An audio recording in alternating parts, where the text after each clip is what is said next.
शराब तस्कर गिरोह के लोग स्मगलिंग करने के लिए क्या क्या हथकंडे अपनाते हैं, इसका ताज़ा उदाहरण ग्वालियर पुलिस की एक कार्रवाई में देखने को मिला है, जहां सल्फ्यूरिक एसिड के टैंकर में अंतर्राज्यीय स्तर पर शराब भेजी जा रही थी। ऊपर से यह टैंकर एसिड का दिखाई देता था, इसलिए इसे कोई पुलिस चेकिंग और नाकों पर रोकता ही नहीं था।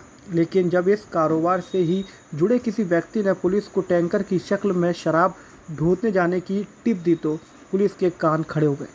पुलिस ने जाल बिछाकर इस टैंकर को पकड़ा और उसके ऊपर चढ़कर ढक्कन खोला तो पुलिस की आंखें फटी की फटी रह गईं।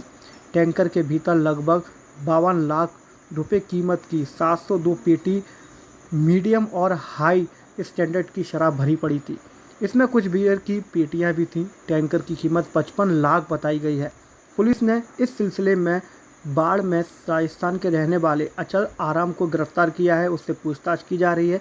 खास बात यह है कि 1 महीना पहले इस टैंकर को आरोपी के नाम किया गया था। Additional SP crime Ciaz, CSP Nagendra और पड़ाव थाने के सब इंस्पेक्टर संतोष भदौरिया, इन लोगों ने अपनी पूरी टीम के साथ एक बड़े ऑपरेशन को अंजाम दिया है। इस ऑपरेशन में जो पुलिस को इन्फॉर्मेशन थी कि एक सल्फ्यूरिक एसिड का टैंकर है, उस टैंकर में बड़ी मात्रा में जो अंग्रेजी शराब है उसकी स्मगलिंग की जा रही है। सूचना के आधार पर नाकाबंदी की गई, टैंकर को रुकवाया गया तो चेक किया गया तो बाहरी रूप से देखने पे तो उसमें सल्फ्यूरिक एसिड का एक बड़ा टैंकर है जो बालाजी ट्रांसपोर्ट के नाम से संचालित होता है। टैंकर को जब खुलवा के देखा गया तो उसमें बड़ी मात्रा में अंग्रेजी शराब की पेटियां भरी हुई थी। उन पेटियों को चेक किया गया तो सारी विभिन्न ब्रांडों की अंग्रेजी शराब है उसमें, और करीब 702 पेटियां बरामद की गई हैं जिनकी कीमत 52 लाख से अधिक है।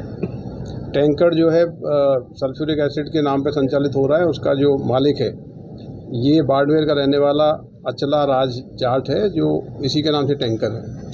अभी प्राइमरी जो सूचना इसने दी है उसके आधार पर कोई मनीष नाम का व्यक्ति है जिसने सीकर में इसको टैंकर हैंडओवर किया था, और ये शराब विभिन्न ज़िलों से होते हुए इसको नागपुर लेके जाना था और नागपुर के बाद फर्दर डेस्टिनेशन में गुजरात में कहीं ले जाके शराब इसको सप्लाई करनी थी।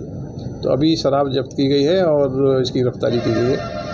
इसकी रिमांड के बाद ये पता लगेगा कि जो मनीष नाम का व्यक्ति है वो कौन है और किस प्रकार से इस पूरे रैकेट से जुड़ा हुआ है।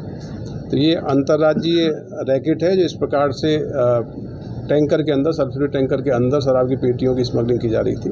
आगे इन्वेस्टिगेशन में और भी इसमें कड़ियाँ हैं वो सामने आएंगी। टैंकर का मालिक अभी जो पकड़ा गया अचल राज जाट बाड़मेर का, इसी के नाम से टैंकर है, लेकिन ये पूरा षड्यंत्र के तहत और एक संगठित रैकेट के तहत ये टैंकर इसके नाम से 1 महीने पहले ही कराया गया है।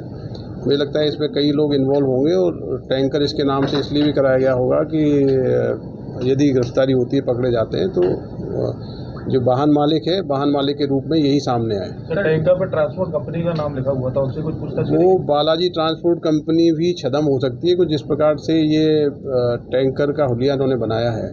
सल्फ्यूरिक एसिड के ट्रांसपोर्ट के लिए इन्होंने परमिट लिया है। तो अभी बालाजी ट्रांसपोर्ट नाम की कंपनी को सामने नहीं आई है। अभी इसकी इन्वेस्टिगेशन में कई चीज़ें पता लगेंगी। सर, तो इंटरनली टैंकर में कुछ चेंजेस वगैरह किए गए थे इनके द्वारा ताकि सल्फ्यूरिक टैंकर एक बड़ा टैंकर है, वो टैंकर में जो साइज है उसमें पेटियाँ जा सकती है, कोई ऐसा चेंजेस नहीं है। लेकिन बाहरी देखने से लगता है कि इन्फ्लेमेबल है, तेजाब है, तो कोई लोग जनरली इस प्रकार के तेजाब के या सल्फ्यूरिक एसिड के टैंकरों को जनरली चेकिंग नहीं होती है, इसीलिए इसका यूज़ किया जा रहा है। टैंकर का परमिट देखा है कहाँ से लेके कहाँ तक का था? इसका परमिट ऑल इंडिया परमिट में संचालित होता है। इसका परमिट इसके पास है। टैंकर की जो डॉक्यूमेंट्स हैं वो तो इसके पास मिले हैं, लेकिन शराब के परिवहन के कोई डॉक्यूमेंट नहीं है। ये शराब एक्सक्लूसिवली राजस्थान में सेल करने के लिए थी, जिसकी सील लगी हुई है। तो राजस्थान के जो एक्साइज डिपार्टमेंट है उससे हम लोग जानकारी लेंगे कि किस प्रकार से ये शराब कहाँ के लिए सप्लाई की गई थी और इस प्रकार से स्मगलिंग क्यों हो रही थी। सर, पहले का भी कोई रिकॉर्ड वगैरह है क्या? अभी इसको कस्टडी में लिया है, इन्वेस्टिगेट कर रहे हैं।